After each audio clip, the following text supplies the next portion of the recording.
toi, Éternel des armées, pour le privilège que tu nous donnes d'être devant toi. Seigneur, nous venons au pied du trône de la grâce pour obtenir le secours opportun. Seigneur, nous venons parce que nous avons des fardeaux. Nous venons parce que nous avons des soucis. Nous venons parce que ta parole déclare, venez à moi, vous tous qui êtes chargés et fatigués, je vous donnerai du repos. Ce jour est un jour où nous savons que tu réserves pour nous ta paix, ta joie et ton abondance.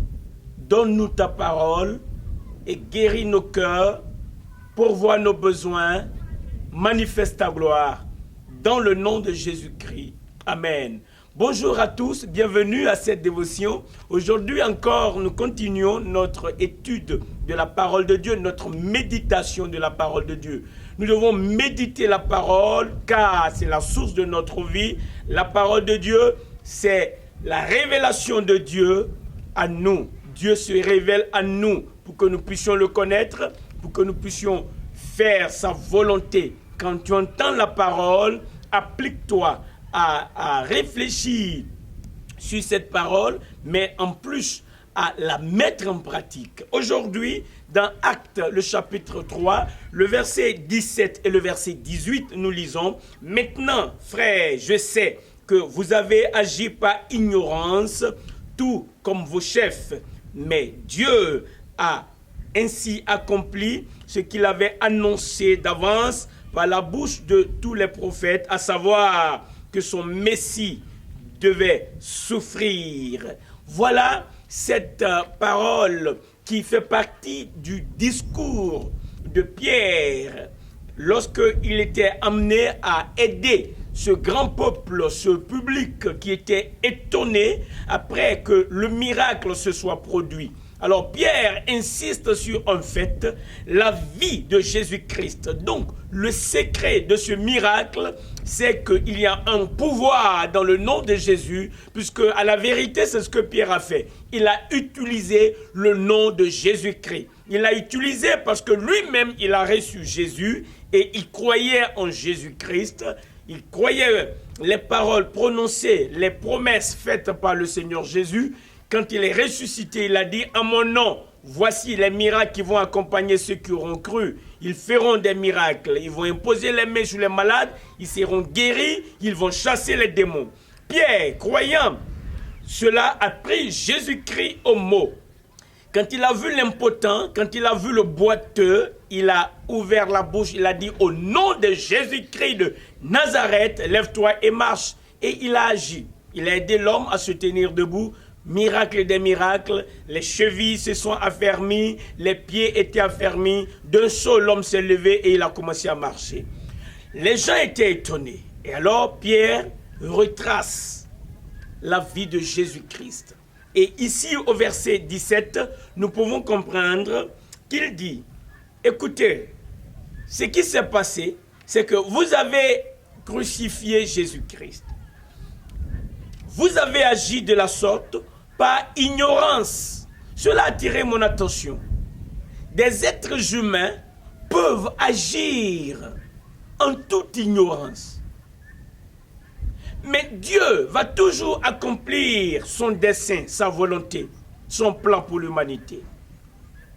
Et alors, ne sachant pas ce qu'ils étaient en train de faire, ils ont livré Jésus-Christ, ils l'ont crucifié. Et la parole de Dieu dit que son sang qui est versé pour que n'importe quel être humain qui y croit ait le pardon des péchés. J'ai une grande question à te poser. As-tu cru au nom de Jésus? Si tu ne l'as pas encore fait, aujourd'hui, c'est l'un des objectifs de cette vidéo. Croire en Jésus-Christ. Croire qu'il est mort pour tes péchés. Parce que c'est de ça que tu as besoin. Tu as besoin du Christ. Tu as besoin d'être sauvé. Il n'y a de salut en aucun autre. Seulement en Jésus-Christ, tu peux avoir le salut. C'est seulement en Jésus-Christ que tu peux avoir le salut. Tu peux avoir le pardon des péchés. écoute ce qui est écrit. Il dit, vous avez agi par ignorance, non seulement vous, mais vos chefs. Ça, c'est des paroles fortes et profondes. Vous êtes tous témoins qu'ils ont pris cet homme, Jésus-Christ de Nazareth, et ils l'ont crucifié. Vous étiez d'accord, mais vous avez agi par ignorance. Mais cela n'a pas annulé le plan de Dieu. C'est merveilleux. Le plan de Dieu va s'accomplir toujours. C'est pourquoi toi qui n'as pas encore reçu Jésus, accepte Jésus et entre dans la famille de Dieu. Car en ce moment-là, la main de Dieu va être en action dans ta vie. Dieu va toujours accomplir ce qu'il a établi d'avance. Et alors, il a dit ceci et cela attire mon attention. Il dit, écoutez, c'est une évidence que vous avez agi. Mais ce que vous ne savez pas, vous avez agi sans savoir ce que vous avez fait. Mais Dieu, lui, sait ce qu'il a fait. Verset 18. Mais Dieu a ainsi accompli ce qu'il avait annoncé d'avance par la bouche de tous les prophètes. À savoir, qu'est-ce que Dieu a annoncé d'avance? Qu'est-ce que Dieu a utilisé les prophètes pour annoncer? Il a annoncé quoi? Voilà, c'est écrit. Je procède à la lecture donc. À savoir que son Messie devait souffrir. À savoir que le Christ, le Sauveur, devrait souffrir. Et cela s'est accompli. Quoi? Jésus-Christ a souffert. Il a été flagellé. Son côté a été percé. Il a porté la couronne d'épines. Il a beaucoup souffert. Il a souffert pour que toi et moi, nous puissions être en paix avec Dieu. La parole de Dieu déclare que le châtiment qui donne la paix est tombé sur Jésus-Christ. Voici les bases de notre foi. Croire que Jésus-Christ a souffert te donne droit à la paix avec Dieu et à la paix du cœur. Croire que Jésus-Christ a souffert à ta place, parce que à la vérité, la parole de Dieu déclare qu'il n'a commis aucun péché. Il a lui-même déclaré, qui d'entre vous me convaincra de péché? Personne. Pilate, celui qui devrait donner l'ordre de crucifier Jésus, il a dit expressement, je ne trouve aucune raison de mort. Il n'a rien fait pour mériter la mort. Mais le peuple s'est écrié, crucifie-le. Il était sans péché, Jésus-Christ. La parole de Dieu nous dit, il est celui qui n'a point connu de péché. Mais Dieu a fait déposer sur lui. Dieu a chargé Jésus-Christ de tous nos péchés. Il a fait retomber sur lui le péché de nous tous. Le but, c'est que nous puissions être en communion avec Dieu. Que nous soyons justice de Dieu en Christ. Pas la justice des hommes, tiens-toi bien, la justice de Dieu. Le sang de Jésus qui a coulé pour que tu puisses être réconcilié avec Dieu. Il a beaucoup souffert, il a assez souffert pour que tu n'aies plus rien à faire pour avoir le salut.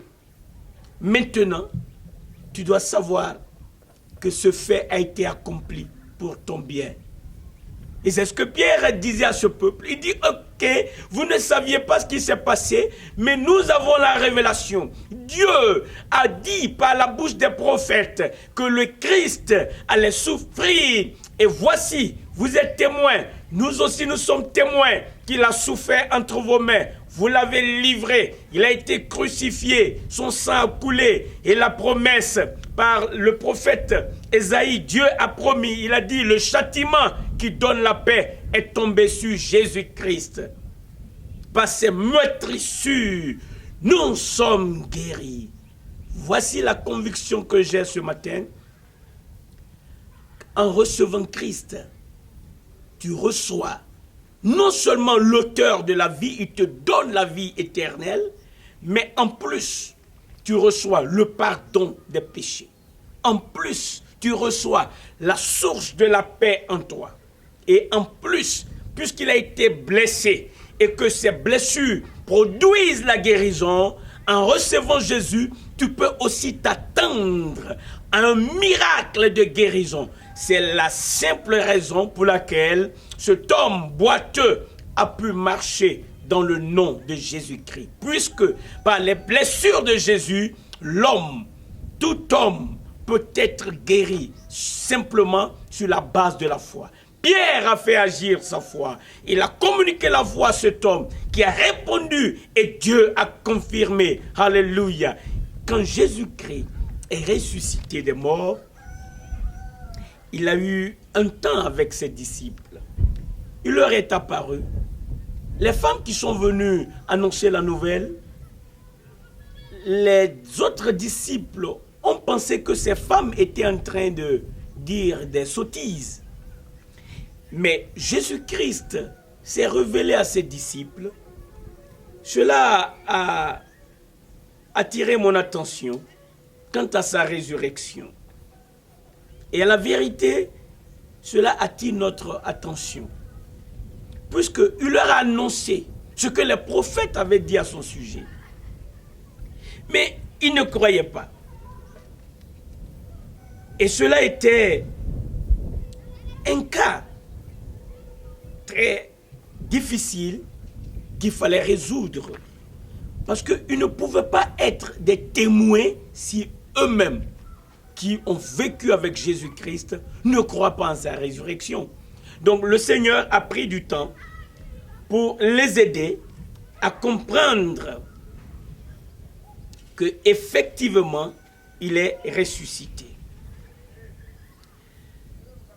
Alors, il parlait encore quand Jésus lui-même se présenta au milieu d'eux et leur dit « Que la paix soit avec vous ». Saisis de frayeur et d'épouvante, ils croyaient voir un esprit. Mais il leur dit « Pourquoi êtes-vous troublés et pourquoi de pareilles pensées surgissent-elles dans votre esprit? Regardez mes mains et mes pieds. C'est bien moi, touchez-moi, regardez. Un esprit n'a ni chair ni os, comme vous le voyez bien, j'en ai. » En disant cela, il leur montra ses mains et ses pieds. Cependant, dans leur joie, ils ne croyaient pas encore et ils étaient dans l'étonnement. Alors, il leur dit, avez-vous ici quelque chose à manger? Ils lui présentèrent un morceau de poisson grillé et un rayon de miel.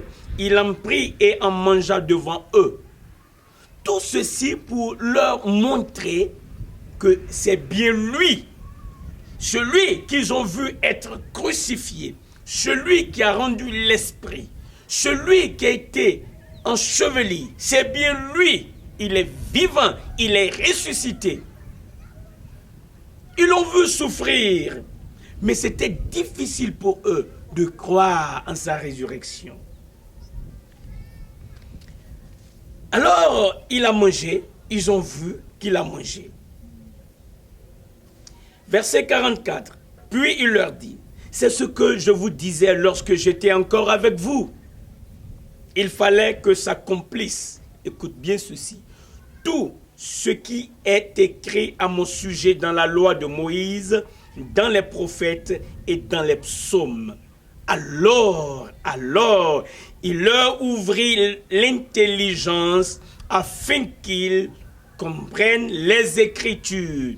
Et il leur dit, ainsi il est écrit, et il fallait que cela arrive, que le Messie souffrirait et qu'il ressusciterait le troisième jour, et que la repentance et le pardon des péchés seraient prêchés en son nom à toutes les nations, à commencer par Jérusalem. Vous êtes tous témoins de ces choses. Il a pris du temps pour que ceux-là même qui étaient si proches de lui soient convaincus de sa résurrection. Il a cité les Écritures. Il a dû manger. Il n'avait pas faim. Mais pour leur montrer qu'à la vérité, il était ressuscité et qu'il n'était pas un esprit, un fantôme, il a dû manger ce qui avait été présenté comme nourriture. C'est très important que toi qui me suis aujourd'hui, en écoutant les paroles que Pierre a prononcé devant le peuple, il dit, vous avez agi par ignorance. Mais Dieu, qui n'agit jamais par ignorance, qui sait toutes choses, a accompli de cette façon ce que les prophètes ont annoncé d'avance. Que le Messie, le Christ, allait souffrir. Ce que Paul est en train de dire, et ce que je viens de vous lire, c'est-à-dire les paroles de Jésus, quand il a ouvert l'intelligence de ses disciples, c'est le même discours.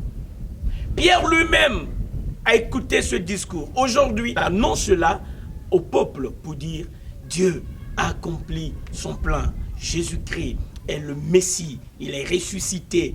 C'est lui, c'est son nom qui est tellement puissant et qui a fait marcher cet homme. Croyez-moi, c'est lui qui a fait le miracle, ce n'est pas moi. Et c'est la même chose aujourd'hui.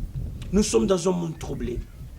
Dans ton cœur, autour de toi, dans ta famille, dans ton lieu de travail, partout, il y a l'oppression, les œuvres du diable. Mais la bonne nouvelle, c'est que Jésus-Christ est apparu afin de détruire les œuvres du diable. C'est pourquoi maintenant, n'agis pas par ignorance. Tu as la vérité. Je t'apporte la vérité.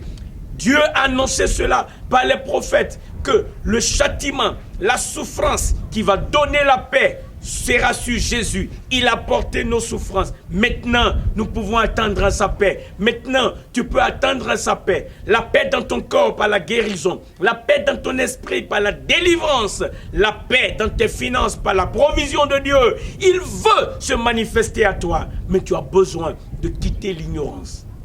Maintenant, tu as la vérité. Quelle est ta position? As-tu déjà cru en Jésus? Alléluia. Il viendra. Tu peux l'invoquer. Tu peux l'invoquer. Il a promis. Il a reçu tout pouvoir dans les cieux et sur la terre. Il a dit, il sera avec nous tous les jours jusqu'à la fin du monde. Amen. Il sera avec toi. Il est avec toi. Tous les jours. Crois-le. Accepte ceci. Invoque-le. Et attends-toi à lui. Il n'a jamais abandonné ses disciples. Lorsqu'ils étaient passés partout pour annoncer la bonne nouvelle, il était avec eux. Et qu'est-ce qu'il faisait quand il était présent? Il faisait des miracles. Il confirmait leurs paroles, leurs prédications. Par quoi? Des signes, des miracles et des prodiges. C'est la même chose aujourd'hui. C'est la même chose. Aujourd'hui, si je suis devant toi, c'est parce qu'il m'a donné la force physique. Il a guéri mes maladies. J'étais maladif. Dans ma famille, j'étais le plus maladif.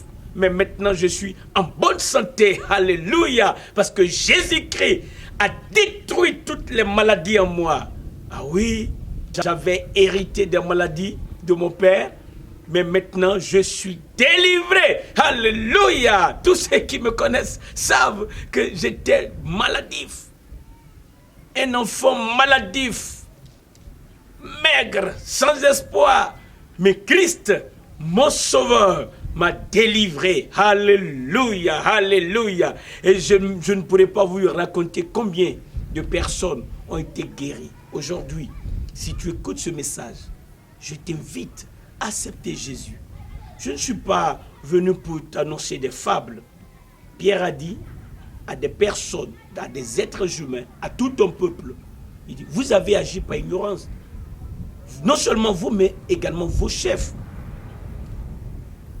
Mais Dieu, lui, n'a pas agi par ignorance. Il avait un plan pour que les êtres humains soient délivrés. Il a accompli ce plan. Alléluia, il a accompli ce plan. Alors, toi qui es au courant de ce plan, toi qui connais les bénéfices de ce plan, le châtiment, la souffrance qui est tombée sur Jésus, donne la paix à ceux qui croient en Jésus. C'est pourquoi, quitte l'ignorance et accepte Jésus-Christ. Si tu veux le faire maintenant, tu peux fermer les yeux, légèrement. Nous allons invoquer Jésus. Nous allons l'invoquer. Seigneur Jésus, merci de ce que tu es à l'œuvre dans la vie de tous ceux qui suivent ce message. Tu m'as envoyé pour parler de ta part. Tu as promis que tu vas confirmer ta parole. Merci de m'inspirer ces mots qui sont chargés de vie, de guérison, de miracle, de paix. Merci de ce que ceux qui ont écouté ce message reçoivent la puissance de ta parole qui transforme et qui guérit. Ceux qui ouvrent leur cœur pour te recevoir, manifeste-toi en eux dans le nom de Jésus-Christ. Père Saint, pourvois leurs besoins selon ta richesse avec gloire en Jésus-Christ. Alléluia. Satan est vaincu. Il n'a rien à voir avec ce que nous disons. Il est un ennemi vaincu pour l'éternité. Alléluia. Merci Seigneur de ce que tu as écouté notre prière. Nous partons dans la paix. Nous partons dans la victoire. Au nom de Jésus. Amen. Que Dieu te bénisse. Que le Seigneur te fortifie. Qu'il pourvoie tes besoins. Il est avec toi.